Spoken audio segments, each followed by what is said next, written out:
The rain had not stopped for 6 days. It poured from a sky that never showed the sun, turning the battlefield into a churning ocean of mud, blood, and broken men.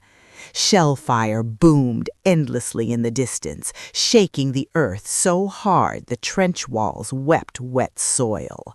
The wind carried the smell of rot, gunpowder, and old death. Inside the trench, 37 soldiers waited. They were hollow-eyed, bearded, soaked to the bone, their uniforms so caked with filth that their original colors were long forgotten. The trench had become their world, a narrow, collapsing vein of earth carved across the ruined field. The living pressed shoulder to shoulder with the dead. Private Eli Turner crouched near the forward wall, wiping rain from his face with a trembling hand. His boots were sinking again. They always did. The trench floor was alive with mud that swallowed everything. "Feels like the ground's breathing," he muttered.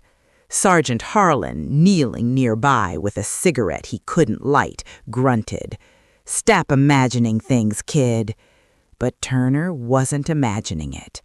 Every few seconds the earth shuddered, not from shelling, not from movement above, but from something slow and deep beneath them, a heavy pulse that no man could explain. When the shelling finally paused, the silence felt wrong, too thick, too complete. The soldiers slowly lifted their heads. Rain drummed against helmets. Water trickled down the trench walls in black streams. No artillery, no gunfire, just the sound of breathing men and the endless rain. Then came the scream. It tore across the field beyond the trench, slicing through the fog like a blade. Not a soldier's scream, not a wounded man's. It was too deep, too long, too wrong. The scream ended as suddenly as it had begun. Every man froze. Private Lewis whispered, "That came from no man's land." Lieutenant Graves climbed the firing step and stared into the fog. He said, but his voice lacked conviction. The fog was thick tonight, thick enough to hide the hundreds of bodies scattered across the field from the last assault. Turner's stomach twisted. He looked again. The field was empty. Where the dead should have been, there was only fog. Then something shifted. One by one, shapes emerged in the mist. The fallen soldiers. They had not risen, but they had turned. Every corpse in the field had rotated where it lay, their faces now pointed toward the trench. Their mouths hung open. Their eyes were wide and glassy, frozen in terror. No one spoke. A chill spread through the trench like a sickness. Then the whispering began. At first, it was faint, barely more than wind moving through wet soil. "Eli." Turner flinched so hard he nearly dropped his rifle. The voice was soft, broken, buried. "Help us." Men stumbled backward from the walls. Rifles snapped upward. Fingers shook on triggers. "That's not possible," Turner whispered. The whispering came from the trench floor now, from the walls, from beneath their boots, from the earth. Lieutenant Graves shouted, "Who's doing that? Identify yourself." No answer. The voices multiplied, overlapping, pleading, whispering. "Cold, can't breathe, don't leave us." Private Collins broke. He ran for the ladder, climbing halfway out of the trench before Harlan dragged him back down. "It's just your mind, Shelley. It's the rain, the shelling. It's nothing." But when night fell, the whispering grew louder. Collins volunteered for watch. He paced the trench for hours, rifle clutched tight, eyes darting to the mud and the black field beyond. The whispering never stopped. They circled him. They spoke his name. At some point before dawn, Collins screamed. The sound came from inside the trench. By the time the others reached him, he was gone. They found his helmet at sunrise. It was pressed halfway into the trench wall, swallowed by wet earth. Inside the steel, fresh, bloody fingerprints clawed the metal from the inside. No body, no blood trail, just the earth breathing quietly. That evening, the ground cracked. A long black split opened between their boots. Cold air rushed out, carrying the smell of old graves. Something beneath the battlefield exhaled, and every dead soldier in the field opened his mouth. By morning, the trench no longer felt like a place built by men. It felt grown. The rain had slowed to a steady drizzle, but the mud around the soldiers had darkened, thickened, as if something oily had seeped up from deep underground. The crack that had split the trench floor the night before had closed, not filled, but sealed. The earth pressed together in an unnatural line, like a healed wound.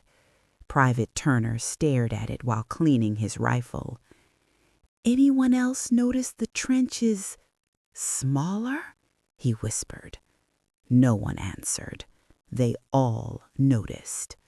The walls had shifted inward, not collapsed, leaned. The narrow space forced the men closer together, their shoulders brushing, their breath fogging the damp air. Lieutenant Graves called for a head count. 36. Collins was gone. They buried his helmet at the edge of the trench. There was nothing else to bury. As the day dragged on, the fog lifted just enough to reveal the battlefield again. The dead had moved. Not toward the trench, away from it. Every corpse had twisted in the mud, their backs now facing the soldiers, as if the dead were trying to crawl from something beneath them.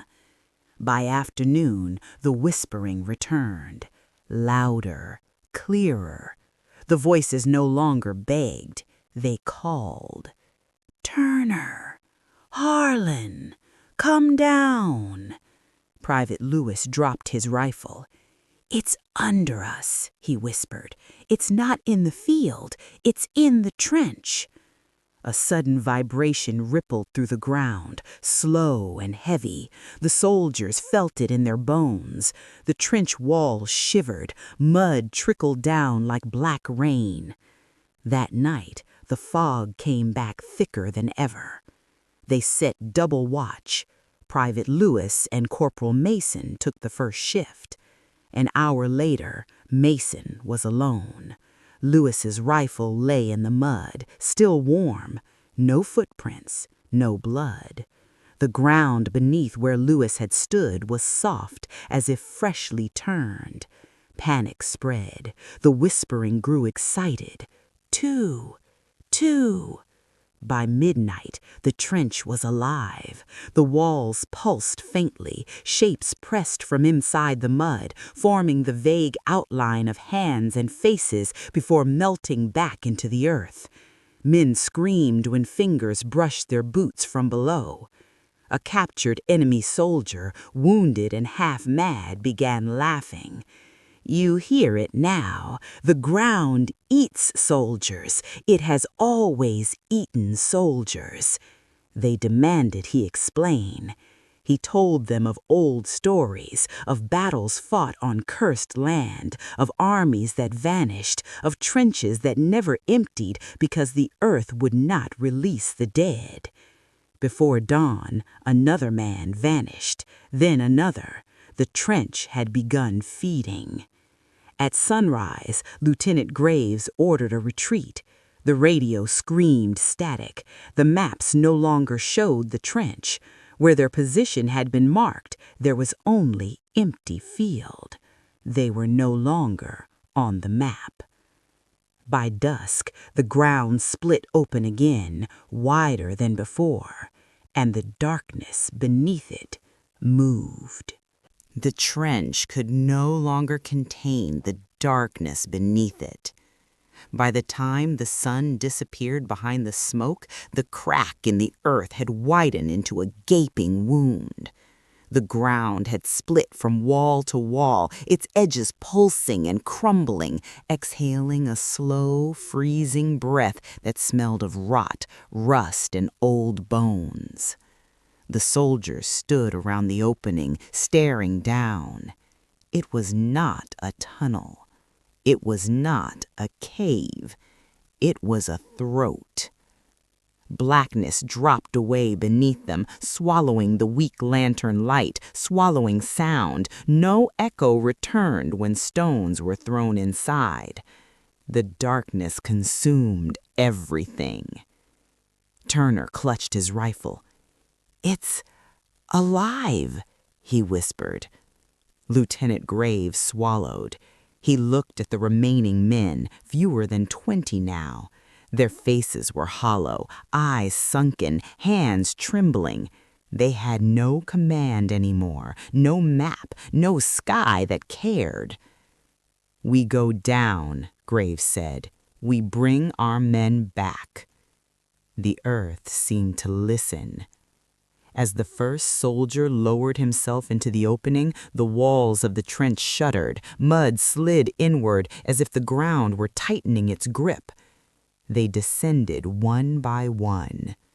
The air grew colder with every meter, thick and heavy, pressing against their lungs. The walls were not stone. They were packed earth mixed with something else, fragments of cloth, splinters of wood, pieces of helmets, bone. This was no natural place. At the bottom, the tunnel opened into something vast. An underground chamber stretched out before them, the ceiling lost in darkness, the floor coated in shallow black water that reflected nothing. The walls were layered with human remains, crushed together into the earth as if the ground itself had devoured entire armies and never finished chewing. And the missing soldiers were there. Collins, Lewis, Mason, dozens more. They stood in the water, motionless, backs turned. "Men!" Graves called. The figures slowly turned. Their faces were pale, their eyes sunken deep into shadow. Their mouths moved, but their voices came from everywhere at once. "We are not lost. We are not dead." Turner staggered back. "What happened to you?" Harlan whispered. The soldiers stepped forward. Their movements were wrong, too smooth, too slow, as if the water and air resisted them. The shadows clung to their bodies, crawling beneath their skin. "We were taken," they said. "We showed us the war beneath the war." The earth trembled. A sound rolled through the chamber, not a roar, not a scream, but something older, something waking. The water began to ripple, shapes moved beneath it, the earth around them pulsed, its surface flexing like muscle. From the far end of the chamber, the darkness thickened and rose. It did not have a face. It did not have a body. It was a vast, towering presence formed of shadow, earth, bone, and breathing soil, the battlefield itself given mind and hunger. This was the thing beneath the war. The soldiers felt it inside their thoughts. "I remember every battle." Images flooded their minds, ancient wars, forgotten armies, trenches from centuries past, fields piled with the dead.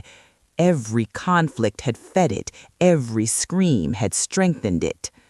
"You feed me, you wake me, You belong to me." The possessed soldiers knelt. Turner dropped his rifle. Graves screamed, "No!" The presence shifted closer. The chamber shrank around them, the walls pressing inward, the earth tightening. Join them or never leave. The shadows reached for the living men. The tunnel behind them collapsed. The earth sealed shut. They were trapped inside the wound of the world. Time stopped existing the moment the earth sealed shut. There was no sun, no wind, no artillery anymore. Only darkness and the low, endless breathing of the thing beneath the battlefield. The underground chamber pulsed around the remaining soldiers, its walls tightening and loosening as if the land itself had a heartbeat. Turner pressed his back against the damp earth, his chest burning. "Graves, what do we do?" The lieutenant had no answer. Around them, the taken soldiers stood in the black water, unmoving, their eyes reflecting a faint, unnatural glow. Their mouths whispered together, a soft chorus that crawled through the minds of the living. "Stay, stay, stay." Sergeant Harlan raised his rifle and fired. The shot echoed once and then was swallowed. The bullet passed straight through Collins's chest, and the man did not fall. No blood, no wound, the hole in his uniform slowly closed as the shadows beneath his skin knitted together. The presence stirred. The ground convulsed, throwing the men off their feet. Water sloshed violently as the chamber began to contract. "You cannot harm the earth," the thing whispered inside their skulls. Men began screaming. Private Lewis stepped forward from the darkness, or what wore his face. "You should not fight it," he said calmly.